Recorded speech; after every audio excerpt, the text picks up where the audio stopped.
Hello friends, मैं संध्या आप सभी की स्वागत करती हूँ स्टडी करिकुलम में। जैसे कि आप सभी जानते हैं कि ईवीएस के चैप्टर क्लास 5th की हम लोग एनसीईआरटी पढ़ रहे थे, जो अभी तक हमने 14 चैप्टर कंप्लीट कर चुके हैं। और आज का हम लोग देखेंगे 15 और 16 दोनों चैप्टर, जो छोटा छोटा चैप्टर है।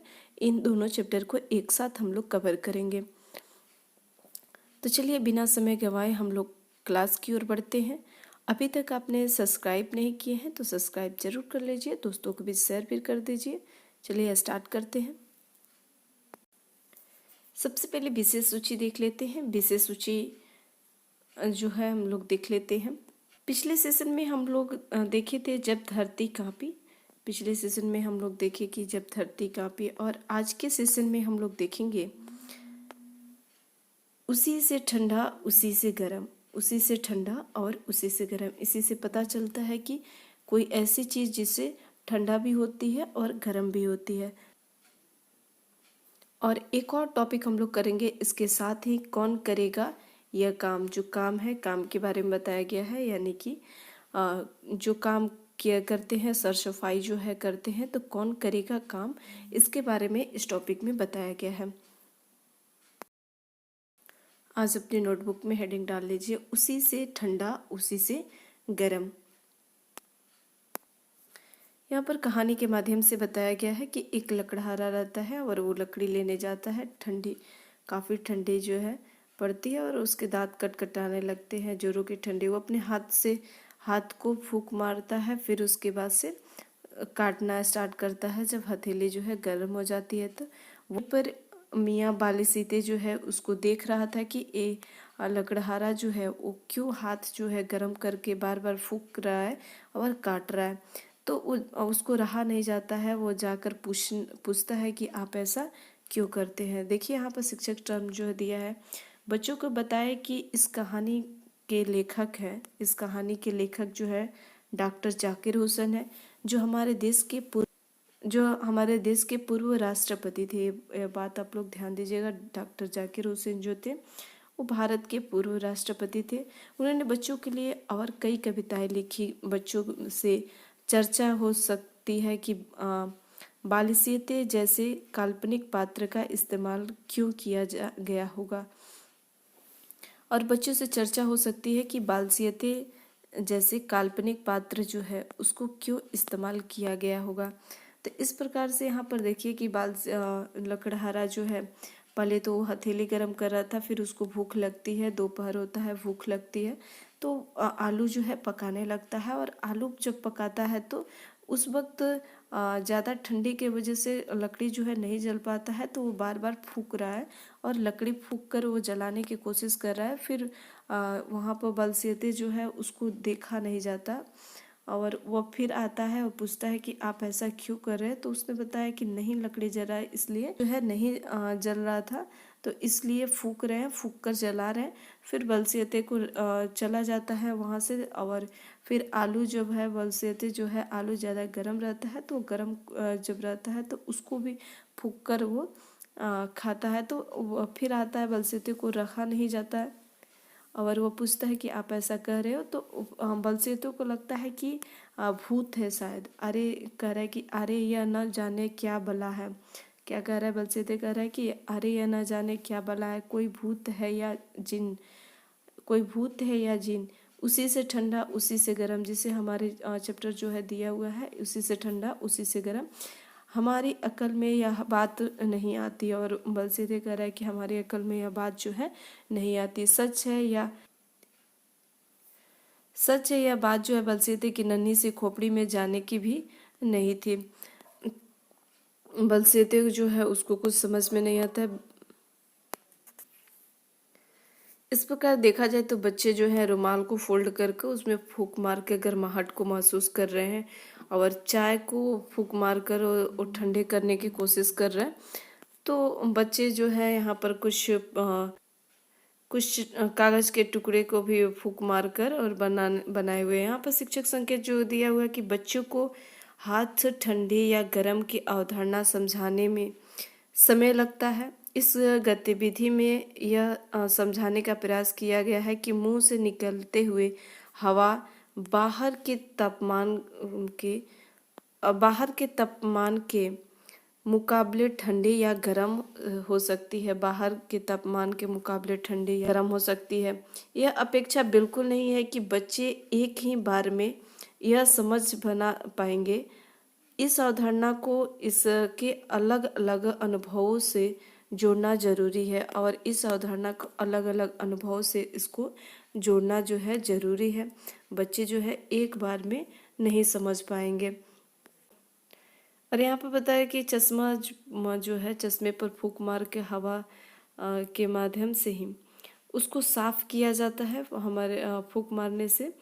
और फिर यहाँ पर शिक्षक संकेत दिया कि और यहाँ पर शिक्षक संकेत दिया हुआ कि सांस जो है गर्म होती है और ठंडा, इसलिए सांस के साथ आई भाप से ठंडे शीशे पर पानी की बूंदे जैसे कि बन जाती है। यही नमी शीशे को धुंधला करती है और इस धुंधला करती है तो शीशा जो है वो इजली से साफ हो जाता है। और वहीं पर बताने की कोशिश कर रहा है।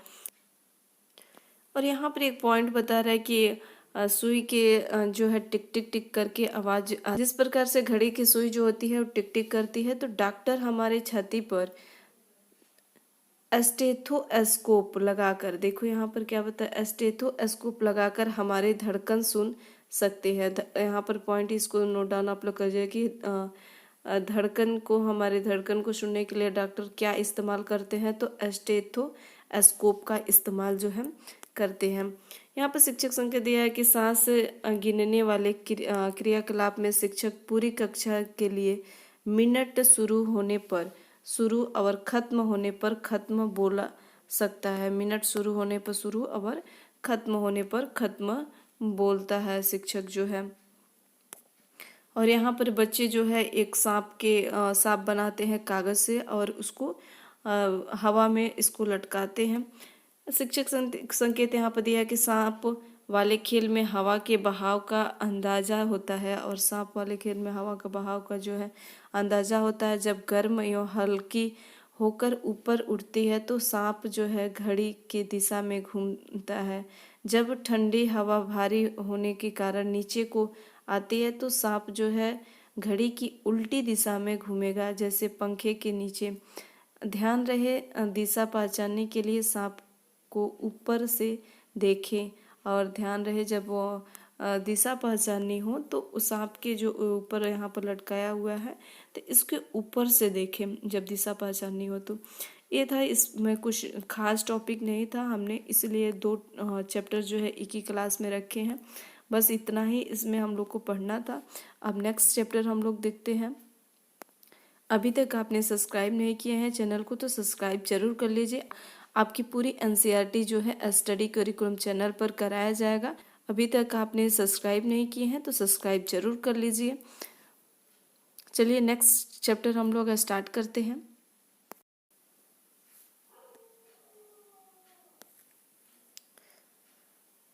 इस चैप्टर का हेडिंग डाल लीजिए कि कौन करेगा यह काम, जो है कौन करेगा यह काम। तो इसमें दृश्य में आपको पता ही चल रहा है कि किस प्रकार के काम के बारे में बताया गया है कि कचरे उठाना, नाली वगैरह साफ वगैरह करना, इन सब कामों के बारे में इसमें बताया गया है। तो इसमें कुछ ज़्यादा हम लोग को नहीं पढ़ना है और वही काम के बारे में तो कौन सफाई करता है आपके आसपास ढूंढना है, बच्चों के बारे में बताया जा रहा है। और यहाँ पर शिक्षक संकेत देखते हैं कि सफाई कामगारों से बातचीत से पहले कक्षा में या उन प्रश्नों पर चर्चा की जा सकती है कि जो बातें जो है बच्चे पता करेंगे। सफाई कामगारों के बच्चों की बातचीत बहुत संवेदनशील से हो बातें।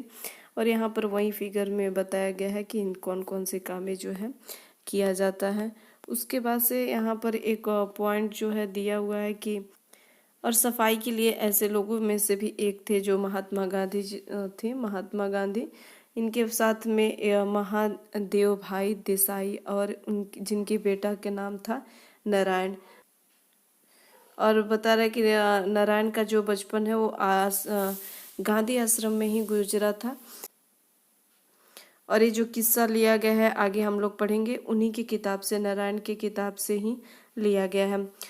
शिक्षक संकेत दिया हुआ है कि अपने इलाकों के लोगों में से उसकी चर्चा हो सकती है जिन्होंने ऐसे बदलाव लाने की कोशिश की है। छुआछूत के भेदभाव पर खबरों का इस्तेमाल करके बच्चों के उन बातों के प्रति संवेदनशील होने के लिए प्रेरित करें, बच्चे के उनके प्रति संवेदनशील होने के लिए प्रेरित करें। और यहाँ पर बताया कि पुराने यादें जो है नारायण यानी कि बावला, यह जो है 11 साल के थे। गुजरात साबरमती आश्रम जो है, गुजरात के साबरमती आश्रम में उन्होंने अलग अलग काम करने पड़ते थे। सफाई करना पड़ता था, बहुत सारे काम जो है करना पड़ता था। कुछ लोग आश्रम जो है छोड़कर भी चले जाते थे सफाई की वजह से, और वहाँ पर कुछ लोग जो थे सफाई करते थे। सभी जो है अपना अपना काम वहाँ पर करते थे। फिर उसके बाद से ऐसे ही एक और बचपन जो है इसके बारे में बताया, इनके यहाँ पर एक और कहानी के माध्यम से बताया गया कि एक और ही बचपन है जिसमें इन्होंने चर्चा किया है कि भीमराव अंबेडकर के बारे में, जो दुनिया में मशहूर हो गए। बाबा साहब ने अपने जैसे लोगों पर होने वाले अन्याय के खिलाफ लड़ाई की।